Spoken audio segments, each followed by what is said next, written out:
السلام علیکم. Welcome to our channel Novelistan Urdu novels library. کیسے ہیں آپ سب لوگ؟ امید ہے سب ٹھیک ٹھاک ہوں گے. سب سے پہلے آج کی دعا، یہ دعا میں مانگوں گی، میرے ساتھ آپ لوگ بھی مانگیں گے. اے پروردگار، مجھے وہ طاقت نہ دے جس سے میں دوسروں کو کمزور کروں.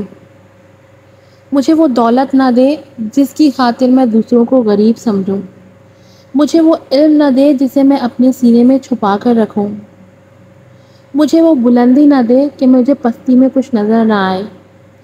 مجھے وہ سب کچھ دے جو میں دوسروں میں بانٹ سکوں اور سب کے برابر ہو جاؤں. آمین. اچھی لگی دعا آپ لوگوں کو؟ بڑھتے ہیں اپنی ایسی ایپیسوڈ کی طرف، لیکن اس سے پہلے پلیز چینل کو سبسکرائب کریں، ویڈیوز کو لائک کریں، شیئر کریں اور خوب سارے ڈھیر سارے ریویوز بھی دیں. بڑھتے ہیں اپنی ایپیسوڈ کی طرف. وحشت زدہ بھیگی رات، ایپیسوڈ نمبر 5. دونوں بہنوں کی شادیوں کی تیاریاں ہو رہی تھیں، مگر دونوں ہی ایک دوسرے سے انجان تھیں. اب بھی صالحہ بیگم اپنے کمرے میں تنہا دلربا کی بچپن کی تصویر کو سینے سے لگائے رو رہی تھی کہ پتہ نہیں ان کی بیٹی کس حال میں اور کہاں ہوگی، کیونکہ تیمور صاحب اپنا گھر تبدیل کر چکے تھے. انہوں نے اپنا پیچھے کوئی نام و نشان بھی نہیں چھوڑا تھا جس تک صالحہ پہنچ سکے. وہ نہ جانے کتنی دیر ایسے ہی روتی رہتی اگر عائشہ کمرے میں داخل نہ ہوتی. اپنی ماں کو ہر بار کی طرح آج بھی اسی تصویر کو گلے سے لگائے روتے ہوئے دیکھ وہ بے چینی کا شکار ہوئی تھی، اور آج اس نے ہر بار کی طرح پھر سے ان کو پوچھا تھا، ماں کس کی تصویر ہے یہ جسے آپ سینے سے لگائے روز روتی ہیں؟ میں آپ سے پوچھ پوچھ کر تھک گئی ہوں، مگر آپ بتاتی ہی نہیں.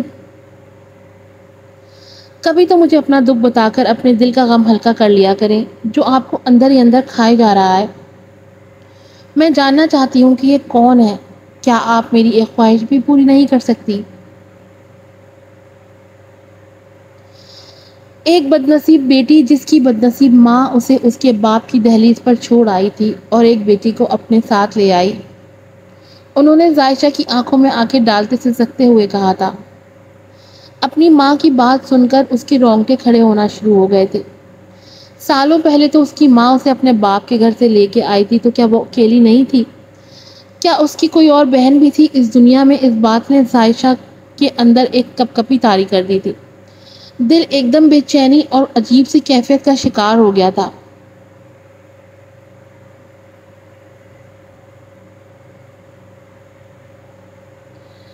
یہ کیا کہہ رہی ہیں آپ ماما؟ کون ہے یہ؟ صاف صاف بتائیں مجھے. عائشہ نے ان کے ہاتھ جھنجھوڑتے کہا جو آج اپنی زندگی کا سب سے بڑا راز افشا کرنے جا رہی تھی. یہ کوئی اور نہیں بلکہ تمہاری سگی جڑواں بہن دلربا ہے. ایک بہت بڑا پتھر تھا جو ان کے سینے سے سرک گیا تھا. انہوں نے آخر کار اپنی بیٹی کو اس بات کے بارے میں بتا ہی دیا تھا جس سے اسے اتنے سالوں سے انجان رکھا تھا. اب بھی پتہ نہیں کس اندیشے کے تحت وہ اسے بتا گئی تھی. ایسے لگ رہا تھا جیسے ان کے پاس جینے کی مہلت بہت کم ہے، اور اگر اب بھی انہوں نے یہ بات عائشہ کو نہ بتائی تو ان دونوں بہنوں کے ساتھ ناانصافی ہو جائے گی. ماما آپ یہ کیا کہہ رہی ہیں؟ آپ جانتی بھی ہیں آپ نے کیا کیا. آپ اپنی بیٹی کو اس شخص کے پاس چھوڑائیں جس گھر کے ایک ایک فرد نے آپ پر بد کردار ہونے کا الزام لگا کر آپ کو گھر سے نکال دیا تھا. آپ اسی گھر میں اپنی بیٹی چھوڑ آئیں. کیسے ماما، کیسے؟ آپ نے اچھا نہیں کیا اس کے ساتھ. اس کی زندگی تباہ ہو گئی ہوگی. پتہ نہیں وہ کیسے رہی ہوگی وہاں، اسے کیا کیا تانے سننے کو ملتے ہوں گے.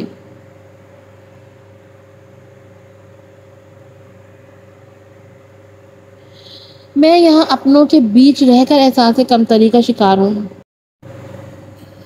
تو وہ وہاں رہ کر کیسے جی رہی ہوگی جہاں کا ہر ایک فرد آپ سے نفرت کرتا تھا.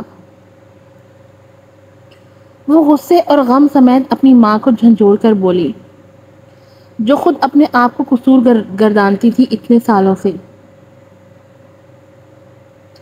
میں جانتی ہوں کہ میں غلط تھی، مجھے وہاں کسی بھی حال میں اپنی بیٹی کو چھوڑ کر نہیں آنا چاہیے تھا، پر میں کیا کرتی؟ تمہارے باپ نے اسے مجھے دیا ہی نہیں، بلکہ وہ تو تمہیں بھی مجھ سے چھین لینا چاہتا تھا، اور پھر مجھے صرف تمہیں ہی وہاں سے لانا پڑا۔ میں نے دوبارہ وہاں جا کر پتہ کرنے کی کوشش کی، مگر مجھے پتہ چلا کہ وہ وہاں سے شفٹ کر گئے ہیں، بلکہ تیمور نے تو شادی بھی کر لی تھی دوسری، اور اب یہی غم مجھے ناک بن کر ڈستا ہے کہ میں اپنی بیٹی کو کس انسان کے سہارے چھوڑ آئی۔ وہ کبھی میرے لیے نہیں بولا، وہ پتہ نہیں اپنی بیٹی کے حق کے لیے بھی بولتا ہوگا کہ نہیں۔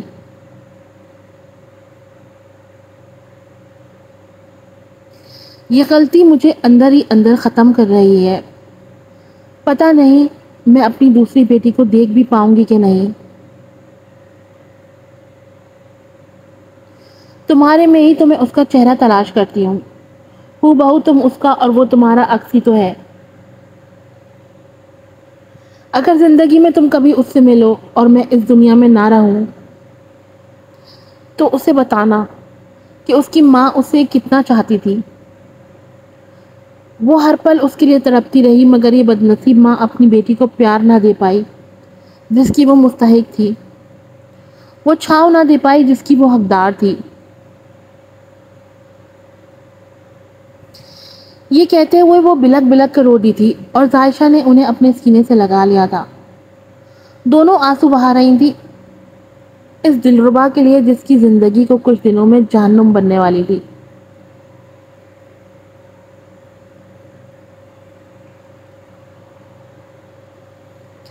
موم، یہ میں کیا سن رہی ہوں کہ ڈیڈ نے دلربا کی شادی اپنے کسی امیر بزنس مین کے بیٹے سے طے کر دی ہے جو نہایت ہی خوبرو، لاجواب اور بہت ہی امیر ہے۔ میں نے ابھی اسے سوشل میڈیا پر سرچ کیا ہے، اس کے چرچے دور دور تک ہیں۔ موم، میں کچھ نہیں جانتی ہوں، مجھے پسند آ چکا ہے، وہ صرف میرا ہے۔ آپ کچھ بھی کر کے اس کی شادی تڑوائیں اور میری اس سے کروا دیں۔ ایلف، جو دلربا سے 1.5 سال چھوٹی تھی، اپنی ماں کو دھمکی دیتے ہوئے بولی، جس کا منہ اپنی بیٹی کی بات سن کر کھل گیا تھا۔ کیا تیمور اپنی بیٹی کا اتنی اعلیٰ جگہ رشتہ کر چکا تھا؟ انہیں تو لگا تھا کوئی بوڑھا سا بزنس پارٹنر ہوگا، مگر یہاں تو کایا ہی پلٹ گئی تھی۔ تو فکر مت کر بیٹی، میں اسی سے تیری شادی کراؤں گی۔ اگر وہ سچ میں اتنا امیر اور اعلیٰ طبقے کا لڑکا ہے تو اس کی دلہن صرف تو ہی بنے گی، وہ میری بدکردار سوتن کی بیٹی نہیں۔ وہ اسے گلے لگا کر اس کے نقلی آنسو پوچھتی ہوئی اپنی شاطرانہ دماغ میں کوئی تدبیر سوچتے ہوئے بولی۔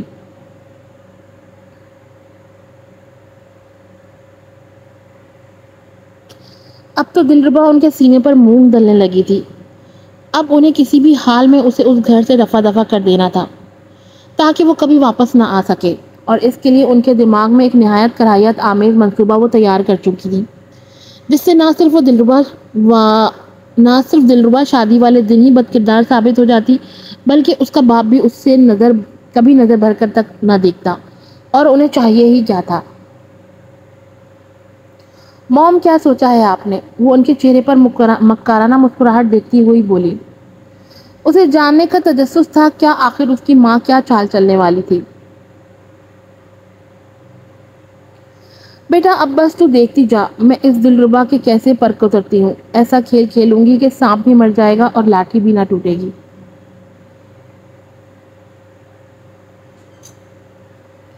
وہ دلربا اس گھر سے بھی نکل جائے گی اور تمہارے باپ کو ہم پر شک بھی نہیں ہوگا، اور اعظم صرف اور صرف تمہارا ہوگا۔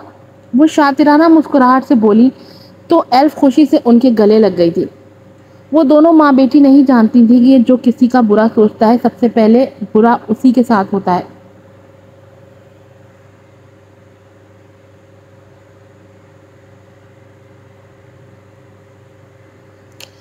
دوسری طرف رمشا اور چھوٹی مامی بھی عائشہ کو سعد کی زندگی سے نکالنے کے لیے منصوبے گھڑ رہی تھی۔ آخر کیا تھا ان دونوں بہنوں کے مقدر میں؟ کیا انہیں کبھی کسی کا پیار مل سکے گا، یا ان کی قسمت میں خواری لکھی تھی؟ کچھ دنوں میں ہی عائشہ کی شادی کی تاریخ رکھ دی گئی تھی۔ کل مائیوں تھا اور شادی 1 ہفتہ بعد رکھی گئی تھی، کیونکہ سعد کو کسی امپورٹنٹ بزنس ڈیل کے سلسلے میں دوسرے شہر جانا تھا، اسی لیے شادی ایک ہفتے بعد رکھی گئی تھی۔ آج بھی سعد شام کی چائے روز کے معمول کے مطابق عائشہ کے پاس لے آیا تھا۔ اسے آتے دیکھ عائشہ کے چہرے پر مسکراہٹ پھیل گئی تھی، جو اس کے منموہنے چہرے کو اور بھی دلکش بنا رہی تھی۔ ایک تو وہ بلا کی حسین تھی، اوپر سے اس کی مسکراہٹ کسی خاص سے خاص انسان کا بھی دل لوٹ سکتی تھی۔ یہ تو پھر سعد تھا۔ اس کی مسکراہٹ دیکھ سعد نے ساتھ بے ساختہ نظریں چرائی تھی کہ کہیں اس مسکراہٹ کو اس کی نظر نہ لگ جائے، مگر وہ اس بات سے بالکل اجنان تھا کہ نظر تو اس کی مسکراہٹ کو لگ چکی تھی، مگر اس کی نہیں، رمشا کی۔ اگر وہ جان جاتا کہ وہ کچھ ہی دنوں میں اس کی مسکراہٹ کو خود ہی کیسے نوچ لینے والا ہے تو کبھی اس سے محبت کے دعوے نہ کرتا۔ آ گئے آپ؟ وہ اسے دیکھ کر مسکراتے ہوئے بولی تو وہ اس کے ساتھ بیٹھا تھا۔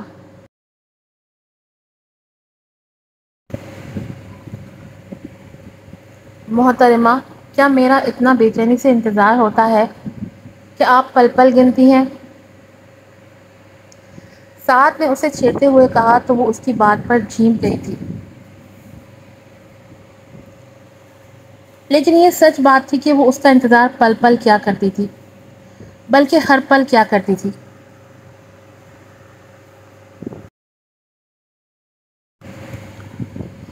کیونکہ وہ محبت کی پہلی دستک کی طرح تھا اس کے دل پر، جس کو وہ کبھی کھونا نہیں چاہتی تھی، اس لیے ہر وقت اس کی نظریں اسے ڈھونڈتی رہتی۔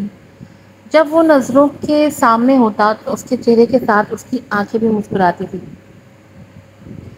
اور یہی منظر سعد کو دنیا جہان کے تمام نظاروں سے حسین لگا کرتا تھا۔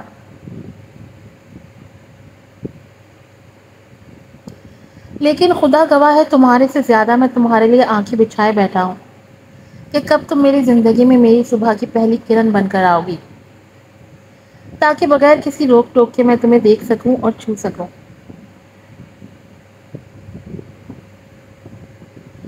وہ اس کے بالوں کی لٹ پیچھے کرتے بولا تو شرم سے عائشہ کے گال سرخ پڑ گئے تھے۔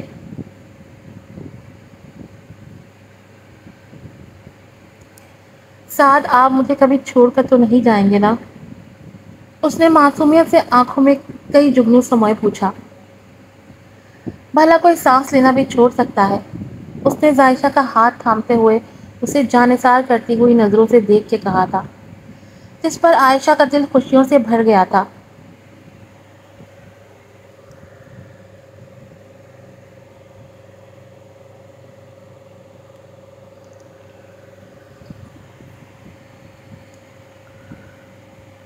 آخر تمہیں کیوں کر لگا کہ میں تمہیں چھوڑ جاؤں گا؟ کیا تمہیں میں ایسا لگتا ہوں؟ سعد نے اس سے شکوہ کرتے ہوئے پوچھا تو عائشہ نے فوراً نفی میں سر ہلایا تھا۔ بالکل نہیں سعد، ایسا سوچیے گا بھی مت۔ آپ پر تو مجھے پورا یقین ہے، مگر اپنی قسمت پر نہیں، جو جب چاہے پلٹ جاتی ہے۔ میں نے زندگی میں بہت محرومیاں دیکھی ہیں، اب خوشیاں ایک ساتھ مل رہی ہیں تو سب سراب سا لگتا ہے۔ میں آپ کو کھونے سے ڈرتی ہوں کہ اگر آپ بھی مجھ سے دور ہو گئے تو عائشہ مر جائے گی۔ وہ سرخ آنکھوں سے سسکتی ہوئی بولی تو سعد نے تڑپ کر فوراً آنسو صاف کیے تھے اور زندگی بھر ساتھ نبھانے کا وعدہ کیا تھا۔ آج عائشہ اور سعد کی مائیوں تھی۔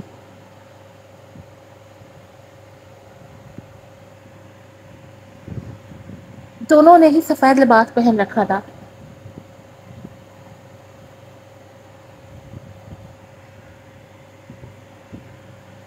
چاروں طرف خوشیاں ہی خوشیاں تھیں، سارے باری باری آ کر ان دونوں کو اپٹن لگا کر جاتے۔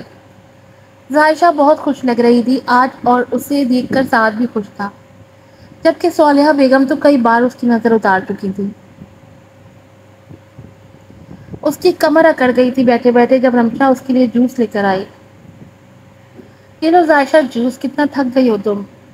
اس کی بات پر عائشہ نے حیران ہوتے رمشا کو دیکھا تھا کہ اب تک تو وہ اس کو حقارت کی نظر سے دیکھتی تھی اور آج اس کے لیے جوس لے کر آئی تھی، اور یہ بات اسے ہضم نہیں ہو رہی تھی۔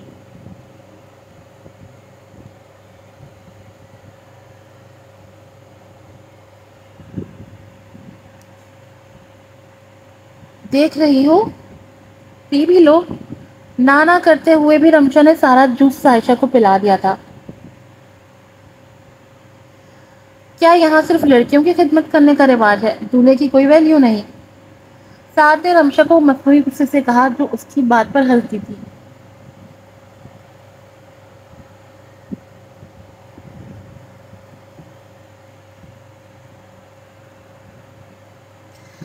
آپ ہی کی تو اہمیت ہے، آپ کی نہیں ہوگی تو اور کس کی ہوگی؟ وہ تو بس عائشہ تھکن کا شکار تھی، اس لیے اسے جوس دیا کہ آپ دیکھ نہیں رہے۔ اس کی بات پر سعد نے عائشہ کے چہرے پر غور کیا جس کے چہرے سے تھکن واضح ہو رہی تھی، اور اب تو اسے چکر آنے لگے تھے۔ سعد نے اس کا خیال کرتے ہوئے اسے اوپر جانے کا کہا تھا، بلکہ خود ہی اسے اوپر کمرے میں چھوڑ آیا تھا تاکہ وہ آرام کر لے۔ جیسے ہی اس نے عائشہ کو بیڈ پر لٹایا تو وہ نیند میں چلی گئی تھی، اور ساتھ ہی ضروری کال کرنے پر وہ باہر نکل گیا تھا۔ جیسے ہی وہ فون سننے لان میں آیا اسے عائشہ کی کھڑکی میں کسی کا ہیولا دکھا تھا، اور وہ یقیناً کسی آدمی کا ہی تھا۔ گھر کے سارے مرد تو باہر تھے تو پھر عائشہ کے کمرے میں کون تھا؟ وہ واپس بھاگا تھا وہاں رمشا نے اسے سامنے سے آتے دیکھا تو چونک گئی۔ ارے سعد، تم؟ مجھے تو لگا تھا تم عائشہ کے کمرے میں ہو، تم ادھر ہو تو وہاں کون تھا؟ اس کی بات سنے بغیر وہ عائشہ کے کمرے میں بھاگا تھا اور رمشا کے چہرے پر شیطانی مسکراہٹ پھیل گئی تھی۔ جیسے ہی وہ عائشہ کے کمرے میں پہنچا بالکنی سے کوئی نیچے کودا تھا اور اس کے ساتھ گملہ بھی گرا تھا۔ وہ فوراً بھاگ کر بالکنی میں گیا تو کوئی لڑکا بھاگ کر گھر سے نکل رہا تھا۔ وہ اس کے پیچھے بھاگا مگر وہ ہاتھ سے نکل چکا تھا۔ وہ واپس آیا تو عائشہ کو دیکھا جس کے بالوں کا پھولوں والا ہیئر اسٹائل کھل کر بال بکھر چکے تھے، لپسٹک بھی ہونٹوں پر پھیل گئی تھی، جبکہ دوپٹہ سر سے اترا بیڈ سے نیچے گر چکا تھا۔ سعد کا دماغ گھوم چکا تھا، آخر یہ کیا ہو رہا تھا؟ آج کی ایپیسوڈ یہاں پر ختم ہوتی ہے۔ امید ہے آپ کو پسند آیا ہوگا۔ آپ کے لائکس، شیئرز اور ریویوز کا بہت زیادہ انتظار رہے گا۔ چینل کو لازمی سبسکرائب کیجیے گا اور بیل آئیکن کو ضرور پریس کیجیے گا تاکہ تمام نوٹیفیکیشنز آپ کو وقت پر مل سکیں۔ دوبارہ ملوں گے آپ سے ایک نئے ناول، ایک نئے ایپیسوڈ کے ساتھ۔ السلام علیکم۔